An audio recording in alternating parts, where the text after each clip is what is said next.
Olá! Nesta nossa conversa, vamos explorar um pouco as raízes do pensamento sobre saúde coletiva. A nossa base é o livro Do Mágico ao Social, de Moacir Scliar. A ideia é tentar perceber como é que a gente evoluiu, né? Dessas explicações mais mágicas para a doença até chegar nessa ideia de um corpo social que precisa de cuidados. E é interessante isso, né?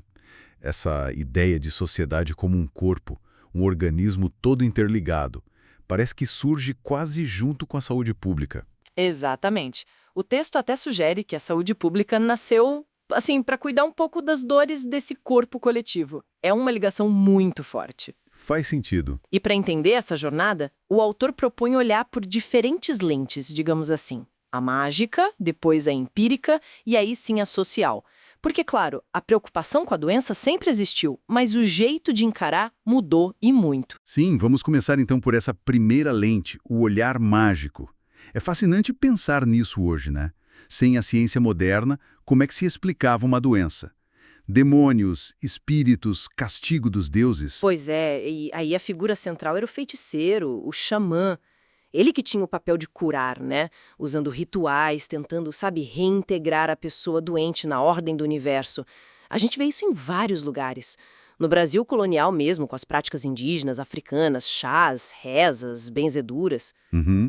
E até entre os hebreus antigos, essa visão da doença como, tipo, uma punição divina por pecados. A lepra é um exemplo muito forte disso. Levava a um isolamento terrível. E é curioso pensar, como você disse antes, que algumas regras religiosas, tipo as leis sobre comida, né? A proibição de comer porco ou a circuncisão, Sim, embora tivessem um fundo cultural, religioso, podiam acabar tendo um efeito bom para a saúde, mesmo que sem querer. Exato, talvez uma coisa percebida na prática, com o tempo, mas essa visão mágica, claro, começou a ser desafiada. E aí entra o que o autor chama de olhar empírico. e aí que entra Hipócrates, lá na Grécia Clássica, certo? Século V a.C., mais ou menos. Isso. O Hipócrates é famoso por ter rejeitado aquela ideia de que a epilepsia era uma doença sagrada, tipo coisa dos deuses. Ah, sim.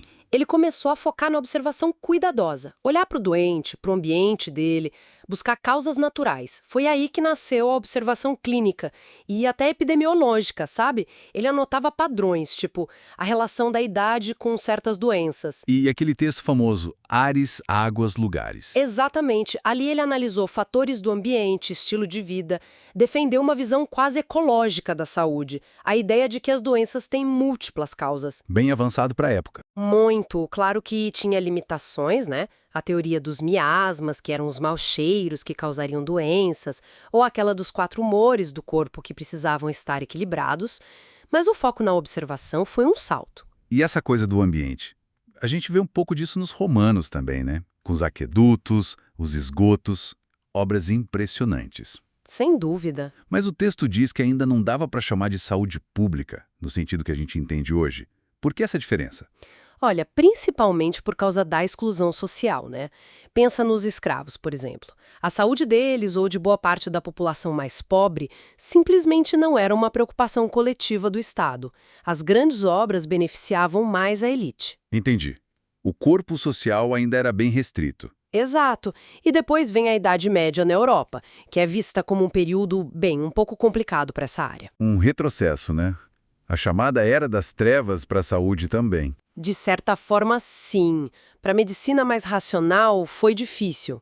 As grandes epidemias, como a peste negra, voltaram a ser explicadas muito pelo sobrenatural, castigo divino. A lepra continuava causando muito medo, muita segregação.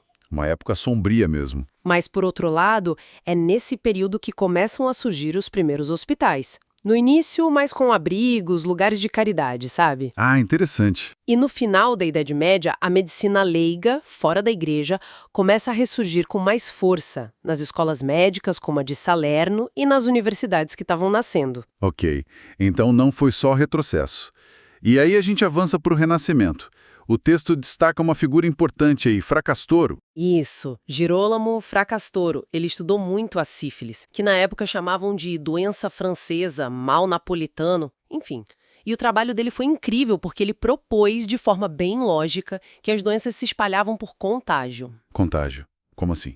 Ele falou em 3 formas: contato direto com o doente, contato com objetos que o doente usou, que ele chamou de fomes, e até contágio à distância, pelo ar. Nossa. E o mais impressionante, ele intuiu que existiam sementes específicas para cada doença, um seminária contágio. Isso séculos antes da gente ter microscópio para ver micróbio. Que visão. E ele reconheceu claramente a transmissão sexual da sífilis, descreveu os estágios da doença. É um exemplo ótimo dessa transição, uma observação empírica super aguçada, mas ainda convivendo com práticas meio antigas, tipo usar o mercúrio para tratar sífilis, que era algo meio ligado à alquimia. Essa ideia do contágio deve ter sido fundamental para começar a pensar a saúde de um jeito mais organizado, né? Coletivo. Com certeza. Preparou o terreno. O que nos leva à pergunta, afinal, o que é saúde pública, conceitualmente falando? Bom, o texto lembra umas definições importantes. Aquela da OMS, de 1947, que fala em completo bem-estar físico, mental e social, e não só não ter doença.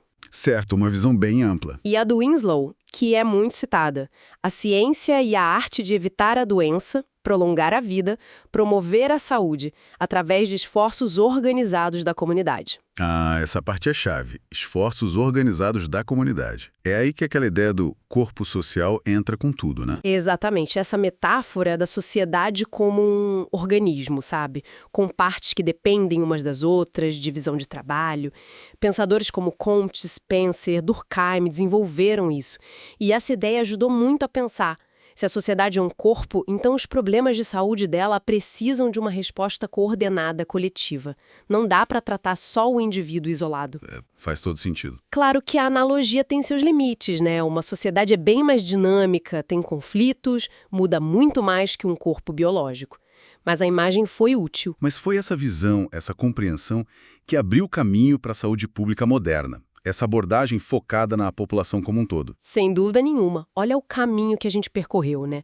Da doença vista como magia, como castigo divino, passando pela observação das causas naturais, do ambiente, com Hipócrates, Fracastoro, até chegar a pensar a sociedade inteira como algo que precisa de cuidado organizado.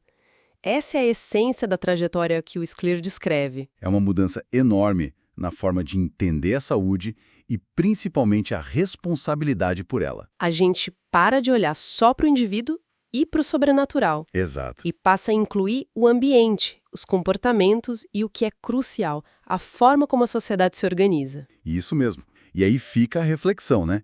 Como é que as nossas ideias de hoje sobre o que é esse corpo social, sobre direitos de cada um, responsabilidade de todos, como isso continua moldando a saúde pública que a gente tem e os desafios que a gente enfrenta.